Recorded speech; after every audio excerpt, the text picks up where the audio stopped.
నమస్తే, welcome to special debate. ప్రపంచ రాజకీయాలు వేగంగా మారిపోతున్నాయి. అమెరికా వంటి ప్రపంచ శక్తులు భారతదేశాన్ని వ్యూహాత్మకంగా ఒత్తిడి చేసే కొద్దీ భారత్ బలపడుతోందా? ఇతర దేశాలతో వాణిజ్య బంధం ఏర్పరచుకుంటోందా? భారత వాణిజ్య లోటును రష్యా భర్తీ చేయబోతుందా? అసలు భారత్పై బిల్ గేట్స్ ప్రశంసలు చేయడంలో ఆంతర్యం ఏంటి? భారత్ గ్లోబల్ లీడర్గా అవతరించబోతోందా?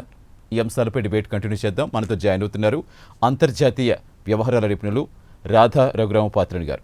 నమస్తే రాధా గారు. మేడం, మీ వాయిస్ మ్యూట్లో ఉంటుంది, చెక్ చేయండి. హలో. యా వినిపిస్తుంది. It's clear ma'am. Yes ma'am, అసలు ఏం జరుగుతుంది అనుకోవాలి? అమెరికా ఒత్తిడితోటి రాజకీయ, ఆర్థిక, రక్షణ రంగాల్లో భారత్ ఇంకా బలపడుతోంది అనుకోవచ్చా? ముఖ్యంగా మనం యునైటెడ్ స్టేట్స్ ఆఫ్ అమెరికాతో ఇప్పుడున్నటువంటి టోటల్ ఎక్స్పోర్ట్ వాల్యూ కనుక చూస్తే $86 మిలియన్ ఎక్స్పోర్ట్ వాల్యూ ప్రస్తుతం మనకు యునైటెడ్ స్టేట్స్ ఆఫ్ అమెరికాతో ఉంది. అయితే యుఎస్ఏతో ఈ ఫ్రీ ట్రేడ్ అగ్రిమెంట్ ఏదైతే ఉందో ఈ అగ్రిమెంట్ చేసుకునే దిశగా మన భారతదేశం అలాగే యుఎస్ఏ రెండు దేశాల మధ్య నియర్లీ 5 రౌండ్స్ ఆఫ్ నెగోసియేషన్స్ పూర్తయ్యాయండి. అయితే ఈ 5 రౌండ్స్ ఆఫ్ నెగోసియేషన్స్ తర్వాత కూడా యునైటెడ్ స్టేట్స్ ఆఫ్ అమెరికా ముఖ్యంగా మన భారతదేశం యొక్క మార్కెట్ యాక్సెస్ ఇటు అగ్రికల్చర్ కానీ, డైరీ ప్రొడక్ట్స్ కానీ, అలాగే జెనెటికలీ మోడిఫైడ్ ప్రొడక్ట్స్ కానీ, సో ఈ విషయంలో రెండు దేశాల మధ్య ఈ ట్రేడ్ నెగోసియేషన్స్ ఏదైతే ఉందో అది స్టక్ అయిపోయినటువంటి విషయం ఇప్పటికే మనకు తెలిసిన విషయమే.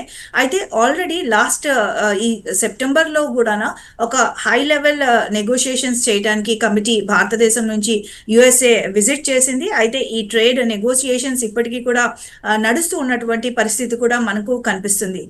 అయితే ముఖ్యంగా ఈ ట్రేడ్ నెగోసియేషన్స్ తర్వాత అలాగే ఈ ట్రేడ్ నెగోసియేషన్స్ స్టక్ అయిపోయిన సందర్భంగా మన భారతదేశం తీసుకున్నటువంటి ఒక వెరీ స్ట్రాటజిక్ డెసిషన్, నియర్లీ ఈ ట్రేడ్ నెగోసియేషన్స్ జరుగుతున్నటువంటి సందర్భంలోనే 45 అదర్ డెస్టినేషన్స్ కి మన ఎక్స్పోర్ట్స్ వెళ్లే విధంగా మనం ఒక స్ట్రాటజీ అయితే మనం రూపకల్పన చేసుకున్నాము. దీంట్లో భాగంగానే ఇప్పుడు మనం చూసినట్లయితే ఎగ్జాంపుల్ హాంకాంగ్ కానీ, చైనా కానీ, యుఏఈ కానీ, అలాగే నెదర్లాండ్స్ కానీ, అలాగే సౌత్ ఆఫ్రికా కానీ, నేపాల్ కానీ, బంగ్లాదేశ్ కానీ, స్విట్జర్లాండ్ కానీ, ఇలాగా మన ఎక్స్పోర్ట్ డెస్టినేషన్స్ మనం కంప్లీట్ గా పెద్దది చేసుకున్నటువంటి సందర్భం. అలాగే కొన్ని దేశాలతో మనం పంపిస్తున్నటువంటి ఎక్స్పోర్ట్స్ డబల్ చేసుకున్నటువంటి విషయం కూడా ఇక్కడ మనం గుర్తించాలి. ముఖ్యంగా హాంకాంగ్ వంటి దేశాలతో మనం ఆల్రెడీ చేస్తున్నటువంటి ఎక్స్పోర్ట్స్ నియర్లీ 60% పెరగడం జరిగింది. అలాగే చైనాతో ఒక 22%, యుఏఈతో ఒక 23%, అలాగే సౌత్ ఆఫ్రికాతో 20%. సో మన ఎక్స్పోర్ట్స్ డైవర్సిఫై చేశాము. అలాగే ఆల్రెడీ మనం ట్రేడ్ చేస్తున్నటువంటి, ఎక్స్పోర్ట్ చేసినటువంటి దేశాలతో మన ఎక్స్పోర్ట్స్ ని డబుల్ చేసుకునేటువంటి స్ట్రాటజీతో కూడా మనం అలాగే అలా ఎక్స్పోర్ట్ డబుల్ చేసుకుంటూ కూడా మనం ముందుకు వెళ్తున్నటువంటి సందర్భం కూడా ఇక్కడ మనం గుర్తించాలి. ఎప్పుడు కూడా యుఎస్ మనతో స్నేహ సంబంధాలు బలపరుచుకుంటూనే చెప్తామంటూ ఉంటుంది. బట్ ఈ మధ్య కాలంలో చూస్తున్నాం డైలీ ఒక స్టేట్మెంట్, డైలీ ఒక కామెంట్ తోటి భారత్ మీద ఎప్పుడు కూడా వ్యతిరేకత కనిపిస్తున్నట్టుగానే కనిపిస్తోంది. రీసెంట్గా ఎవ్రీడే ట్రంప్ గారు ఏదో వ్యాఖ్య చేయటం, దాని ఎఫెక్ట్ ఎంతో కదా మనపై పడటం, ఇది కంటిన్యూ అవుతూనే ఉంది. అసలు మనం అమెరికా తోటి సరిగ్గా ఉన్నప్పుడైనా సరే ఈ ఆర్థిక పరంగా మనం చూసుకుంటే ఈ టెక్నాలజీ రంగం కావచ్చు, అలాగే పెట్టుబడులు కావచ్చు, అసలు షేరింగ్ ఎలా ఉందనుకోవచ్చు మనం ఇప్పటి వరకు? సో ఎవ్రీడే మీరు అన్నట్టుగా ప్రతి every week or every day almost ఏదో ఒక ట్రంప్ నుంచి ఏదో ఒక పాలసీ షాక్ మన భారతదేశంతో పాటు అన్ని దేశాలకు కూడా పాలసీ షాక్స్ ఇస్తూ ఉన్నటువంటి సందర్భం.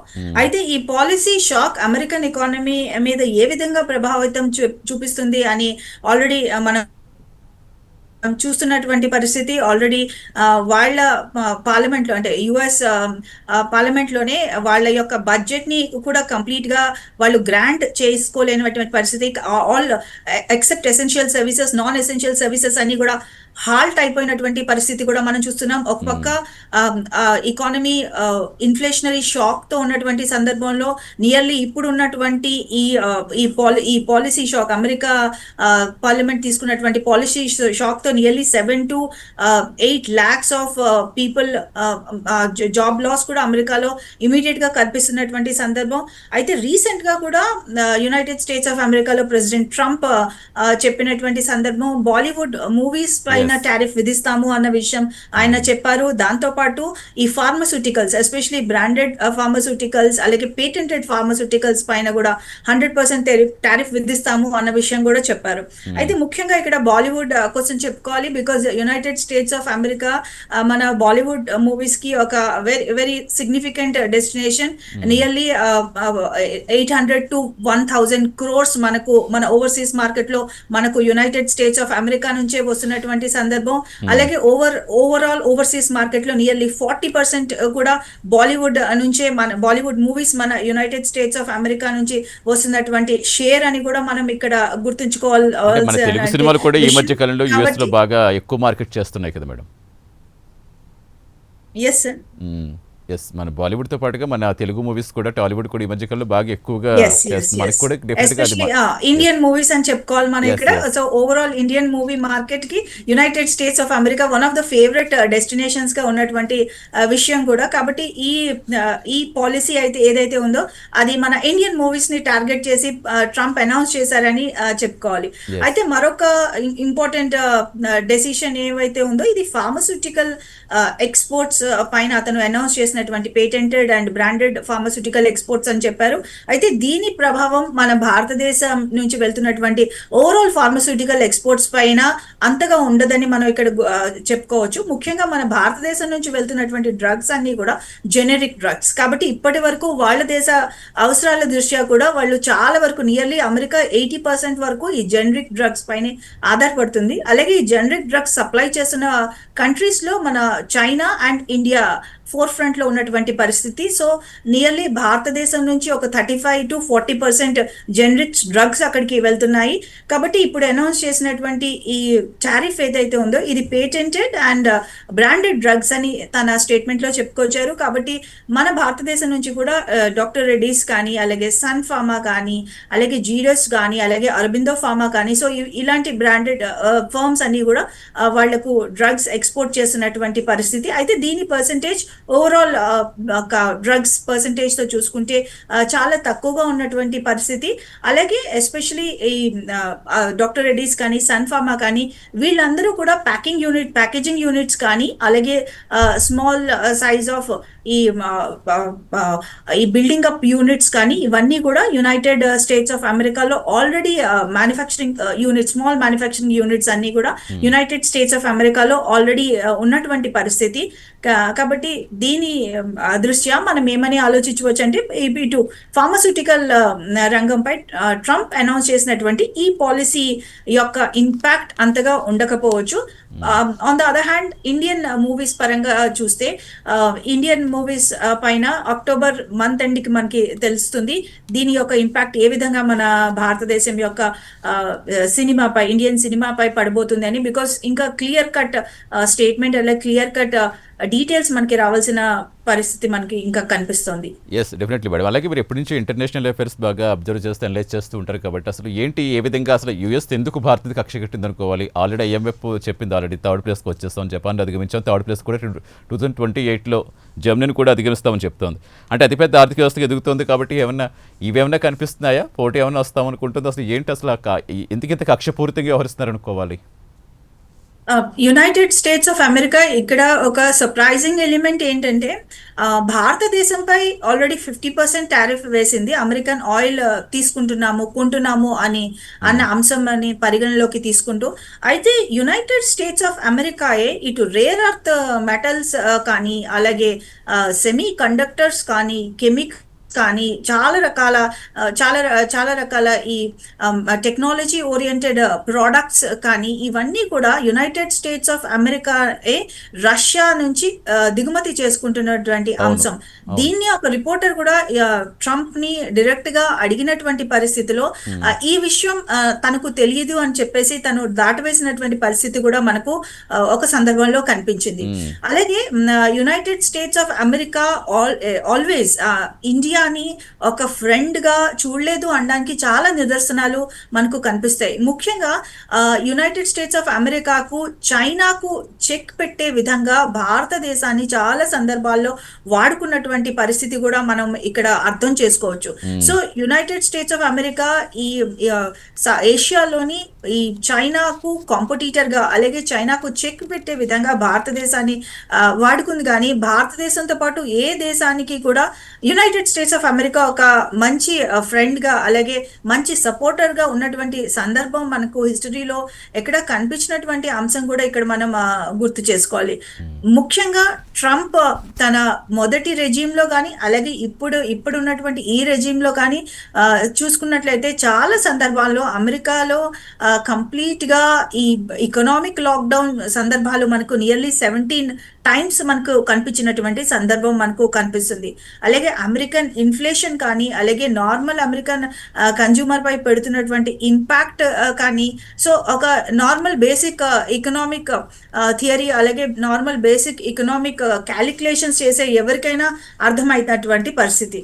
కాబట్టి ఈ policies American economic policy or Trumponomics అని అనొచ్చేమో. కాబట్టి ఈ పాలసీస్ లాంగ్ రన్ లో అమెరికన్ ఎకానమీ క్రష్ డౌన్ కి దోహదం చేస్తాయని ఆలోచన చేయొచ్చు. ముఖ్యంగా ఇప్పుడు అతను H1B వీసా హైక్ మనం ఉదాహరణగా తీసుకుంటే 2000 ఉన్న H1B ఫీజుని నియర్లీ $100,000 పెంచేసినటువంటి పరిస్థితి. అయితే చాలా మంది ఐటీ దిగ్గజాలు కూడా బయటకు క్లియర్ గా వాళ్ళ యొక్క స్టేట్మెంట్ ఇవ్వనప్పటికీ వాళ్ళు ఇండైరెక్ట్ గా వేరే డెస్టినేషన్స్ వెతుక్కుంటున్నటువంటి సందర్భం. ఇటు కెనడా కానీ మూవ్ అవుతారు, లేదంటే maybe somewhere near to Colombia move అవుతున్నటువంటి పరిస్థితి. కాబట్టి చాలా ప్లేసెస్ లో వీళ్ళు బార్డర్స్ కి వెళ్ళిపోయినటువంటి పరిస్థితి, లేదంటే other emerging markets like India వైపు చూసేటటువంటి పరిస్థితి కూడా మనకు కనిపిస్తుంది. బికాస్ ఈ H1B fees are H1B visas చాలా వరకు వినియోగించుకున్నటువంటి బిగ్ టెక్ జైంట్స్ కానీ బిగ్ ఎంఎన్ఈస్ కానీ వీళ్ళందరూ కూడా ఇటు వాల్మార్ట్ కానీ లేదంటే మైక్రోసాఫ్ట్ కానీ, సో ఇలాంటి ఐటీ దిగ్గజాలందరూ కూడా ఈ H1B వీసాని ఉపయోగించుకొని వాళ్ళ యొక్క మ్యాన్ పవర్ ని పెంచుకుంటున్నారు.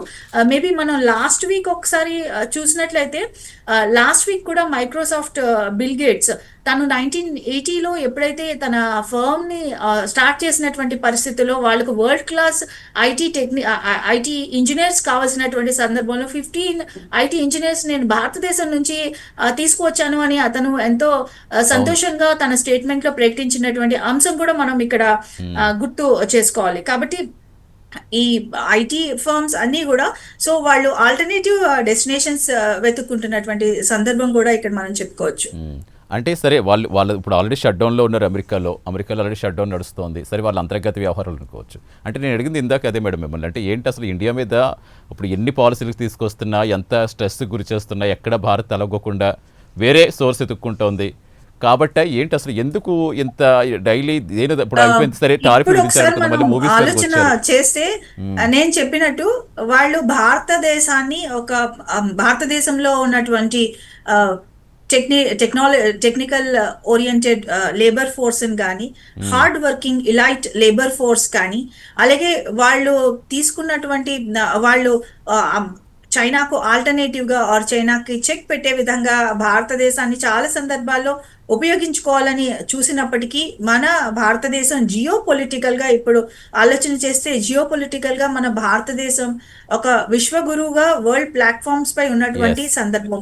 ప్రతి దేశం కూడా ఇప్పుడు భారతదేశం పై తన భారతదేశం యొక్క డెమోగ్రఫీ కానీ అలాగే భారతదేశం యొక్క స్కిల్డ్ వర్క్ ఫోర్స్ కోసం ఆలోచన చేస్తున్నటువంటి సందర్భం కూడా మనం ఇక్కడ గుర్తు చేసుకోవాలి. ముఖ్యంగా ఇటు రష్యా ఉక్రెయిన్ యుద్ధం ప్రారంభమయ్యాక అలాగే మరొక వైపు ఇటు ఇజ్రాయిల్ పాలస్తీనా కానీ ఇజ్రాయిల్ అలాగే సెంట్రల్ ఏషియాలో ఉన్నటువంటి డిఫరెన్సెస్ కానీ, సో ఈ యుద్ధాల మధ్యన అమెరికన్ ఎకానమీ కంప్లీట్ గా తను క్రష్ అయిపోతున్నటువంటి సందర్భం. కాబట్టి ఈ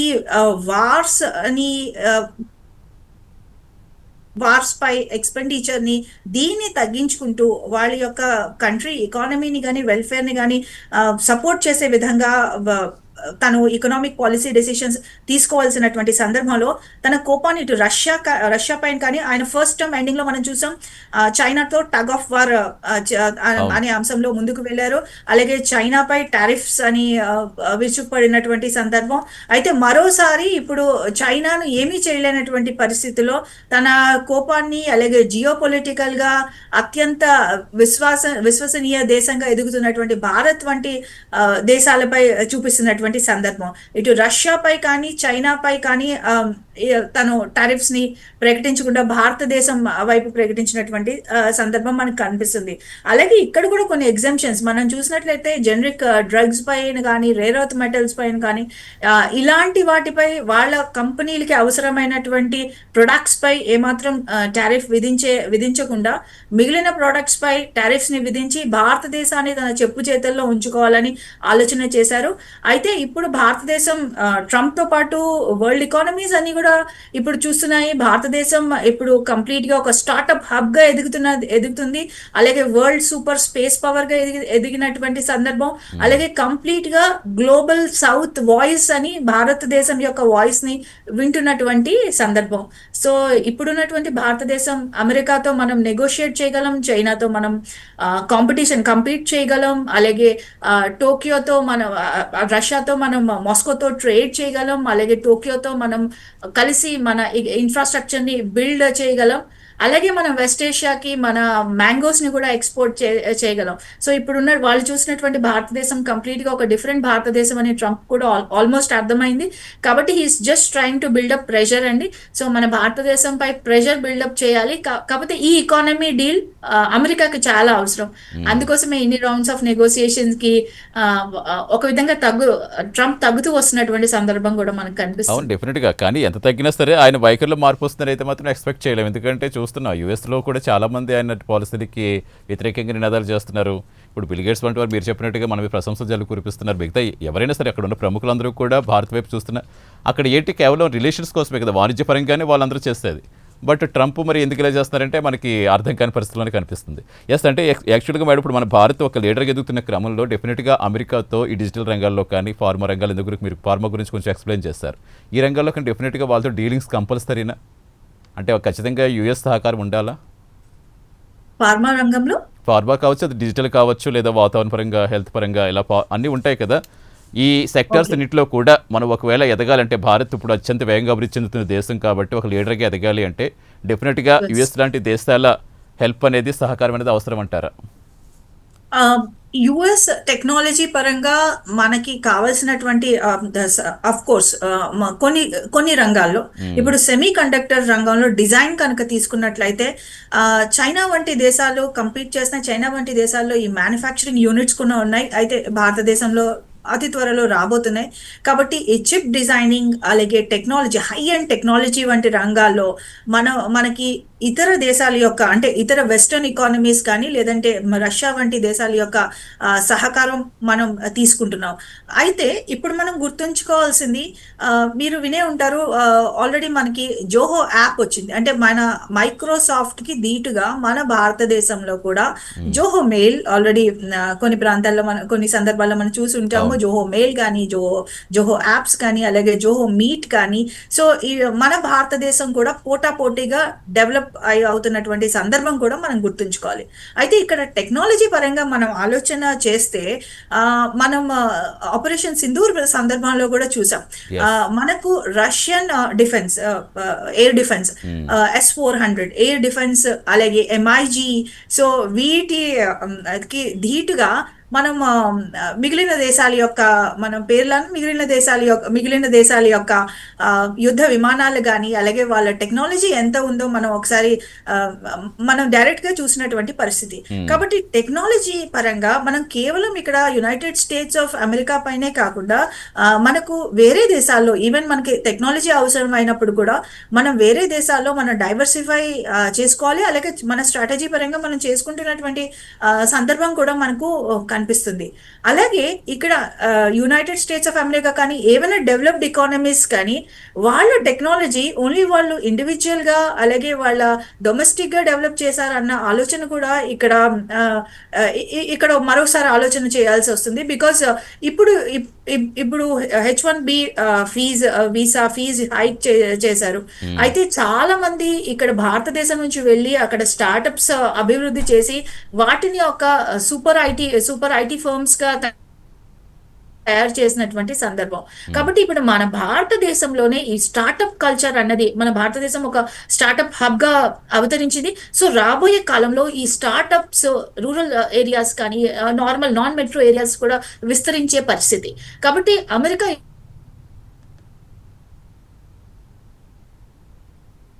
ఎస్ మ్యామ్. దేశం. అయితే రాబోయే కాలంలో ఇది ఇదే విధంగా ఉంటుంది అనే ఆలోచన మనం చేయలేం. బికాజ్ ఆల్రెడీ వాళ్ళు తీసుకున్నటువంటి ఎకనామిక్ పాలసీ డెసిషన్స్ తో మేబీ రాబోయే కాలంలో ఈ స్టార్టప్స్ కానీ టెక్నాలజీ అభివృద్ధి కానీ అంతగా ఉండదు అని ఇక్కడ ఒక అంచనా వేయొచ్చు. అంటే మనం యాక్చువల్గా చైనాని చాలా ఆపోజిట్గా చూస్తున్నాం. ఈ కాలంలో చైనా తోటి మనకు రిలేషన్స్ కొంచెం పెంచుకునే ప్రయత్నం చేస్తున్నాం. ఇక రష్యా తోటి మీరు అన్నట్టుగా ఎప్పటి నుంచో ఉన్నది. ఇప్పుడు ఆ వాణిజ్య లోటు ఏదైనా మనకు కనిపిస్తే ఇవి ఈ దేశాలు భర్తీ చేయగలవా ఆ ప్లేస్ని? తప్పకుండా అండి. ఆల్రెడీ మనం ఇప్పుడు టారిఫ్స్ విధించినప్పటికీ కూడా మనకి యునైటెడ్ స్టేట్స్ ఆఫ్ అమెరికాలో మనకి టోటల్ ట్రేడ్ షేర్ మనకి మనం అనుకున్నంత విధంగా వెనక్కి వెళ్ళే పరిస్థితి కనిపించట్లేదు. సో రాబోయే కాలంలో ఆల్రెడీ ట్రేడ్ చేస్తున్నటువంటి ఇటు హాంకాంగ్ కానీ, చైనా కానీ, యుఏఈ కానీ, లేదంటే నెదర్లాండ్స్ కానీ, ఇండోనేషియా, బంగ్లాదేశ్ వంటి దేశాలు కానీ, సో వీళ్ళందరికీతో మనం ట్రేడ్ చేసినటువంటి ఎక్స్పోర్ట్స్ మనం డబల్ చేసినటువంటి అంశం కూడా ఇక్కడ మనం గుర్తుంచుకోవాలి. So America one of the largest export destination and one of the significant markets. But అమెరికాతో మనం ట్రేడ్ షేర్ ని మనం మిగతా కంట్రీస్ తో డైవర్సిఫై అదే చెప్తున్నాను, మనం ఆల్రెడీ డైవర్సిఫై చేసిన సందర్భం కూడా ఇప్పుడు మనకి ఉంది. కాబట్టి అన్డౌటెడ్లీ రాబోయే కాలంలో మరింత వేగవంతంగా, ఫర్ ఎగ్జాంపుల్ ఆల్రెడీ రష్యా వంటి దేశాలు మన భారతదేశం యొక్క ఇన్ఫ్రాస్ట్రక్చర్ లో, అలాగే మన భారతదేశం ఎనర్జీ వంటి కోర్ సెక్టర్స్ లో వాళ్ళు పెట్టుబడులు పెట్టడానికి వాళ్ళు సిద్ధంగా ఉన్నటువంటి పరిస్థితి. కాబట్టి ఇప్పుడు అమెరికా కానీ, అమెరికాకు ఆల్టర్నేటివ్ గా ఇటు రష్యా కానీ, లేదంటే చైనా కానీ, లేదంటే మిగిలిన దేశాలు కూడా Indian economy is a growing economy. ఎవరైనా వాళ్ళ దేశం యొక్క పెట్టుబడులు ఒక గ్రోయింగ్ ఎకానమీలో పెట్టడానికి ఆసక్తి చూపిస్తారు. బికాస్ వాళ్ళకు లాభాలు వస్తాయి, అలాగే వాళ్ళకు రిటర్న్స్ వస్తాయి. కాబట్టి అమెరికాతో పాటు మిగతా అన్ని దేశాలు కూడా ఇప్పుడు మన భారతదేశం యొక్క కోర్ సెక్టర్స్ లో, మన భారతదేశం యొక్క ఇన్ఫ్రాస్ట్రక్చర్ మీద కానీ, ఎనర్జీ కానీ, అలాగే టెలికమ్యూనికేషన్స్ రంగం కానీ, మ్యానుఫ్యాక్చరింగ్ సెక్టర్ కానీ, ఈ రంగాల్లో మనం ఇప్పుడు ఉన్నటువంటి ఈ rules and regulations, industry rules and regulations పరంగా పెట్టుబడి పెట్టడానికి ఆసక్తి చూపిస్తాయి. బికాస్ వరల్డ్ ఎకానమీస్ అన్ని కూడా జీడిపి గ్రోత్ రేట్ తగ్గిన సమయంలో కూడా మన భారతదేశ GDP growth rate above 7% on an average register అయినటువంటి సందర్భం కూడా ఇక్కడ మనం గుర్తుంచుకోవాలి. So growing economy, young economy and world class economy, ఒక stable economy moreover. So పెట్టడానికి, ఇన్వెస్ట్మెంట్ పెట్టడానికి కానీ, టెక్నాలజీ పరంగా కొలాబరేట్ అవడానికి కూడా ఆసక్తి చూపిస్తాయి. కాబట్టి అమెరికా ఈ ట్రంప్ పాలసీ షాక్స్ కూడా మరీ ఎక్కువ కాలం కొనసాగు అని ఇక్కడ ఆలోచన చేయొచ్చు. బికాజ్ తనకు ఉన్నటువంటి డొమెస్టిక్ ప్రెషర్, అలాగే తనకు ఉన్నటువంటి ఈ డెమోక్రాట్స్ చేస్తున్నటువంటి ప్రెషర్ వల్ల కానీ, అలాగే మిగిలిన పీపుల్ నుంచి, అలాగే ఇండస్ట్రీ జైంట్స్ నుంచి వస్తున్నటువంటి ప్రెషర్ వల్ల కానీ, సో ట్రంప్ తన పాలసీని రివైవ్ చేసుకుని భారతదేశం వంటి అభివృద్ధి చెందుతున్న దేశాలతో కలిసి నడవడానికి, కలిసి అగ్రిమెంట్స్ చేసుకోవడానికి ఆసక్తి చూపిస్తారని ఇక్కడ మనం ఒక ఆలోచన చేయొచ్చు. డెఫినెట్గా అందరూ కోరుకునేది కూడా అదే. అంటే ఇప్పుడు యాజ్ ఏ ఇండియన్స్గా భారత్ నెంబర్ 1గా ఉండాలని అందరూ కోరుకుంటాం, అందులో తప్పేం లేదు. బట్ ఏంటంటే IMF అంచనాల ప్రకారం ఆల్రెడీ చూసాం, ఇప్పుడు 2028కి డెఫినెట్గా జపాన్ కూడా, జర్మనీ కూడా అధిగమిస్తుందని చెప్తున్నారు, 3వ అతిపెద్ద ఆర్థిక వ్యవస్థగా. అంటే మనం పెట్టుకునే లక్ష్యం 2047. అంటే మనం అంత స్పీడ్గా ఎదగడానికి ఇంకా ఏ సెక్టర్స్ మనం బాగా పుంజుకోవాలి? ఇప్పుడు మీరు చాలా అనలైజ్ చేస్తారు ఇప్పటి వరకు. అంటే మీకు ఏమనిపిస్తుంది? అంటే ఇంకా కొంతమంది ఇంకా ముందే వెళ్ళిపోయే అవకాశం ఉందని చెప్తున్నారు. ఖచ్చితంగా అది ఆహ్వానించదగ్గ పరిణామం. అంటే ఇంకా వేటిలో మనం బలపడితే గ్లోబల్ లీడర్గా మనం స్పీడప్ అవడానికి అవకాశం ఉంటుంది? ముఖ్యంగా మన భారతదేశం ఇప్పుడు ఒక స్పెషల్ డెమోగ్రఫిక్ ప్రొఫైల్ నుంచి ప్రయాణం చేస్తుంది. ఈ అడ్వాంటేజ్ మనకు నియర్లీ 2047 వరకు 45-47 వరకు మనకి డెమోగ్రాఫిక్ అడ్వాంటేజ్ ఉంటుంది. అంటే ఈ డెమోగ్రాఫిక్ అడ్వాంటేజ్ అంటే టోటల్ పాపులేషన్ లో working age group, universally accepted working age group 15 నుంచి 58 ఇయర్స్. సో ఈ ఏజ్ మధ్య ఉండే వయస్కులు ఈ మన భారతదేశం యొక్క టోటల్ పాపులేషన్ లో యంగ్ పాపులేషన్ యొక్క పర్సెంటేజ్ సో మనకు ఎక్కువగా ఉన్నటువంటి పరిస్థితి. కాబట్టి ముఖ్యంగా ఈ యంగ్ పాపులేషన్ కి skill gap are skill lapses లేకుండా యంగ్ పాపులేషన్ కి ఒక ట్రైనింగ్ కానీ, ఒక స్కిల్ ఎన్హాన్స్మెంట్ ప్రోగ్రామ్స్ కానీ, అలాగే వాళ్ళ స్కిల్ ని ఎక్విప్ చేసేటువంటి ప్రోగ్రామ్స్ కానీ చేస్తే మరింత లాభదాయకంగా ఉంటుంది. బికాస్ ఆల్రెడీ మన యావరేజ్ ఏజ్ కనుక చూసుకున్నట్లయితే ఈ రోజు ఉన్నటువంటి సందర్భంలో యావరేజ్ ఏజ్ నియర్లీ 27 ఇయర్స్ ఉన్నది. కాబట్టి ఈ యావరేజ్ ఏజ్ అన్నది చూసి ఈ వర్కింగ్ ఏజ్ గ్రూప్ పీపుల్ కి మోర్ స్కిల్ అంటే investing on human resources. So ఇది భారతదేశం already we have good trained young professionals. అయితే మన లార్జ్ పర్సెంటేజ్ ఆఫ్ పాపులేషన్ ఇది చాలా తక్కువగా ఉంది. కాబట్టి ఈ యంగ్ ప్రొఫెషనల్స్ కి investment on human resource is what is majorly important. Because మన నేబరింగ్ ఎకానమీస్ చూస్తే చైనా కానీ, అలాగే అదర్ ఈస్ట్ ఏషియన్ ఎకానమీస్ కానీ, వీళ్ళందరూ కూడా హ్యూమన్ రిసోర్సెస్ మీద 20 ఇయర్స్ 25 ఇయర్స్ బ్యాక్ నుంచి హ్యూమన్ రిసోర్సెస్ పైన ఇన్వెస్ట్ చేస్తూ ఇప్పుడు they are reaping the benefits. Because ఒక హ్యూమన్ రిసోర్స్ మీద ఇన్వెస్ట్ చేస్తే అది ఇమీడియట్ గా మనకి రిటర్న్స్ రాదు.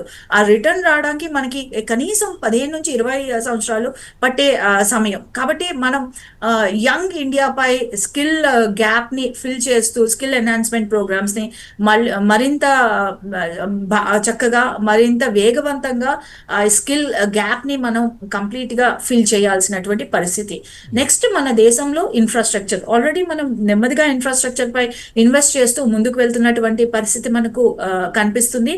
బట్ ఈ ఇన్ఫ్రాస్ట్రక్చర్ గ్యాప్స్ ఏదైతే ఉన్నాయో, బికాస్ ఇప్పుడు ఎగ్జాంపుల్ ట్రంప్ తీసుకున్నటువంటి పాలసీ నిర్ణయాలతో అమెరికన్ ఐటీ దిగ్గజాలు భారత్ వంటి దేశాల వైపు చూస్తున్నప్పుడు వాళ్లకు కావాల్సినటువంటి ఈ మౌలిక సదుపాయాలు ఏదైతే ఉందో, for example good roads, good waterways, or for example good transportation facility and availability of electricity and trade facilitations కి కావాల్సినటువంటి ఈ రూల్స్ అండ్ రెగ్యులేషన్స్ ని మరింత రిలాక్స్ చేయడం, సో వేగవంతంగా వాళ్ళకి కావాల్సినటువంటి పర్మిషన్స్ ఇప్పించడం. సో ఈ ఇన్ఫ్రాస్ట్రక్చర్ పై మనం ఇన్వెస్ట్ చేయాల్సినటువంటి పరిస్థితి మనకు కనిపిస్తుంది. సో స్కిల్ గ్యాప్ ని మనం ఫిల్ చేయాలి, ఇన్ఫ్రాస్ట్రక్చర్ పై మనం ఇన్వెస్ట్ చేయాలి. అలాగే మరిన్ని FTA ట్రేడ్ డీల్స్ ఇప్పుడు ఆల్రెడీ మనం రీసెంట్ గా ఆల్రెడీ మనం 23 కంట్రీస్ తో మనకు ఈ ట్రేడ్ అగ్రిమెంట్స్ ఉన్నాయి. దానికి అదనంగా మరింత FTA ట్రేడ్ డీల్స్ మనం చేసుకున్నాం. రీసెంట్ గా UK తో చేసుకున్నాం, EFTA తో చేసుకున్నాం. సో మరికొన్ని ఆల్రెడీ లైన్అప్ పై ఉన్నటువంటి ట్రేడ్ అగ్రిమెంట్స్ ఉన్నాయి. సో మనం ఈ FTA ట్రేడ్ అగ్రిమెంట్స్ మరింత వేగవంతంగా మీరు ఇందాక చెప్పినటువంటి సపోజ్ టెక్నాలజీ పరంగా కేవలం 1-2 దేశాలపై ఆధారపడకుండా ఎక్కువ దేశాలపై మనం ఈ టెక్నాలజీ కొలాబరేషన్స్ కూడా మన భారతదేశంలో లేనటువంటి టెక్నాలజీ అండ్ FDI పరంగా మనం ట్రేడ్ డీల్స్ కూడా చేసుకోవాల్సినటువంటి సందర్భం మనకు ఇక్కడ కనిపిస్తుంది. దీంతో పాటు ఇంటర్నేషనల్ ప్లాట్ఫామ్స్ పై కూడా ఆల్రెడీ మనం భారతదేశం విశ్వగురువుగా ఉంది. బట్ స్టిల్ ఇంకా మిగిలిన ఇంటర్నేషనల్ ప్లాట్ఫామ్స్ పై, అలాగే మిగిలిన దేశాలు మిగిలిన ఇంటర్నేషనల్ ట్రేడ్ ఫోరమ్స్ లో మన భారతదేశం యొక్క వాయిస్ క్లియర్ గా వినిపించాల్సినటువంటి అవసరం కూడా మనకు ఇక్కడ కనిపిస్తుంది. డెఫినెట్ గా మేడం, ఎందుకంటే ఒక విధంగా ట్రంప్ ఏం చేసినా మనకి కొన్ని విషయాల్లో మంచి చేస్తారనుకోవచ్చు. ఎందుకంటే స్కిల్డ్ పీపుల్ అందరూ కూడా ఎవరు ఇంట్రెస్ట్ చూపట్ల, జనరల్గా వాళ్ళకి ఆఫర్స్ వస్తున్నాయి. ఇంకా ఇన్ని ఇష్యూస్ మధ్య వెళ్ళడం ఎందుకనే ఉద్దేశంతో యూత్ కానీ, స్టూడెంట్స్ కానీ, స్కిల్డ్ పీపుల్ కానీ ఆల్రెడీ ఆగిపోతున్నారు. కాబట్టి డెఫినెట్గా ఇప్పుడు మనం భారత్ గ్లోబల్ లీడర్ గా ఎదిగేందుకు గెయిన్ జరుగుతుందని మనం ఇప్పుడు ప్రెసెంట్, ఒకప్పుడు మనం బ్రెయిన్ డ్రెయిన్ అని మాట్లాడుకున్నాం. అంటే మన భారతదేశంలో ప్రొఫెషనల్స్ గానీ, అలాగే mostly educated and experts and skilled people అందరూ కూడా వేరే దేశాల్లో అవకాశాలు చూసుకుంటూ వెళ్ళిపోయినటువంటి సందర్భం. అయితే ఇప్పుడు మనం బ్రెయిన్ గెయిన్, సో ఇది ఒక ఆపర్చునిటీగా ఆల్రెడీ మనం వినియోగించడం స్టార్ట్ చేసాం మన స్ట్రాటజీతో. సో మరిన్ని స్టార్టప్స్ రావాలి, మరిన్ని రూరల్ స్టార్టప్స్ రావాలి. సో అన్ని ప్రదేశాలు కూడా సమానంగా అభివృద్ధి చెందే విధంగా మన భారతదేశంలో ఈక్విటబుల్ డెవలప్మెంట్ రావాలని కోరుతున్నాం. డెఫినెట్గా thank you so much madam, చాలా బాగా అనలైజ్ చేస్తారు మొత్తం. థ్యాంక్ యూ సో మచ్ అండి. డెఫినెట్గా భారత్ గ్లోబల్ లీడర్కి అతి త్వరలోనే అవతరిస్తుందని మనం కూడా ఆశిద్దాం madam. Thank you so much for joining in debate అండి. ఇది వాళ్ళ స్పెషల్ డిబేట్. నమస్తే.